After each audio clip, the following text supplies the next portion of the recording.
Buenas tardes, hacemos nuestra oración en este día celebrando a la Virgen, la presentación de la Virgen María, una fiesta que responde a una tradición según la cual la Virgen fue llevada por sus padres al templo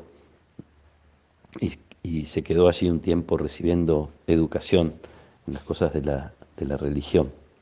El pasaje que leemos hoy está al comienzo del capítulo 21 del Evangelio según San Lucas. Levantando los ojos, Jesús vio a unos ricos que ponían sus ofrendas en el tesoro del templo.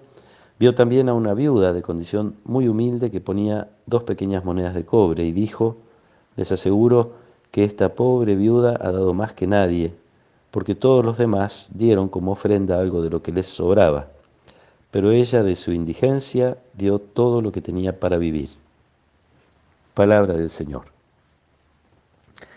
La pobreza material no es sin dudas en sí misma una virtud, como tampoco es un mal la posesión de bienes o riquezas. En el Evangelio, pobreza o riqueza tienen más que ver con una actitud frente a los bienes, una actitud que se refiere al apego o al desapego respecto de los mismos. El apego que hace que se vaya poniendo la confianza en lo que se tiene, en lo que se posee, en las riquezas, o el desapego que hace que las personas conserven la certeza de que dependemos absolutamente y primeramente de Dios y de su providencia. Lo que hace el rico, en este sentido, como Jesús diría, el que es pobre a los ojos de Dios tiene muchas riquezas.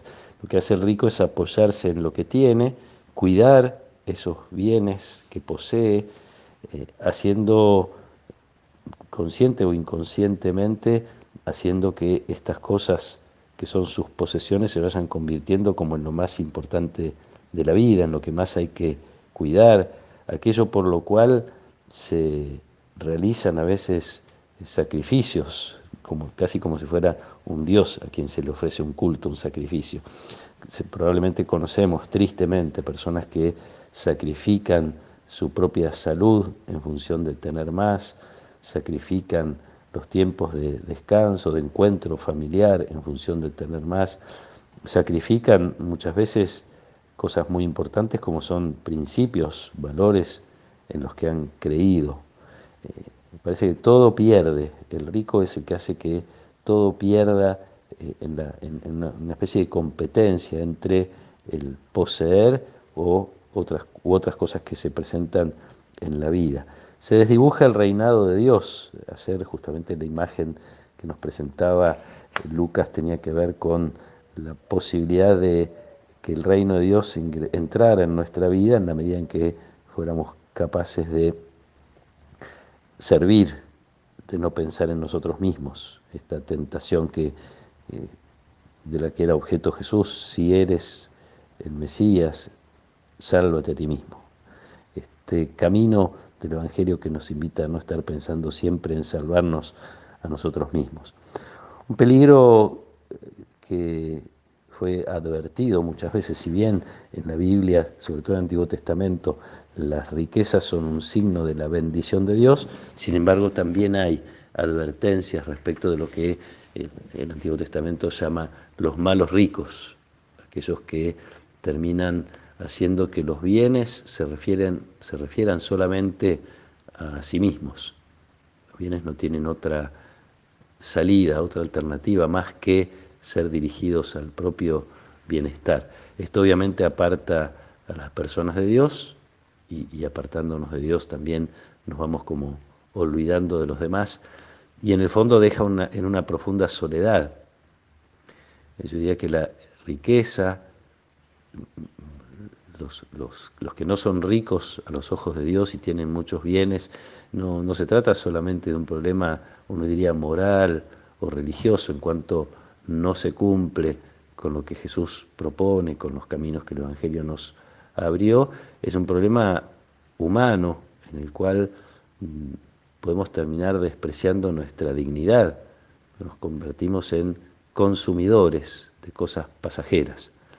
donde no hay lugar para el amor a Dios, no hay lugar para el amor a los demás, entonces arruinamos lo que nos es más propio, nuestra imagen y semejanza con Dios, que es amor. Es una invitación a reconocer este camino que Jesús nos propone como camino propio, ¿no? Recorrer nuestra vida haciendo que todas las cosas, aún las más pasajeras, aún las riquezas, todas las cosas hagan referencia a nuestros vínculos con Dios y con los demás. Es pelear en contra de aquella soledad en la cual nos puede dejar la ambición, la búsqueda de nuestro propio bien, olvidándonos de los otros, con una meta altísima que propone Jesús en su pasión, donde da todo, y que propone ahora con la observación que hace respecto de la viuda. Dio todo lo que tenía para vivir. En definitiva, la meta de nuestra vida está allí. El camino que podemos hacer en este sentido es para llegar a tener la capacidad de renunciar a todo en nuestra propia vida, darnos, no solo dar cosas o dar, como observa Jesús que hacen estos ricos del Evangelio, lo que sobra. Ojalá podamos cada día ir descubriendo los modos de ir entregándonos con una generosidad cada vez más grande, experimentando esa libertad que nos fortalece la conciencia de ser hijos de Dios y de ser hermanos de los demás. Lo más grande para lo que Dios nos creó, para lo que Jesús dio la vida, que es la comunión con Dios, comunión con los demás. Que el Señor nos acompañe en esta tarde, nos haga cada día más generosos en este camino de ir entregando nuestra vida para recibir la misma vida de Dios que Jesús nos ofrece. Que el Señor nos acompañe en esta tarde, nos proteja y nos bendiga por intercesión de la Virgen, en el nombre del Padre, y del Hijo, y del Espíritu Santo. Amén.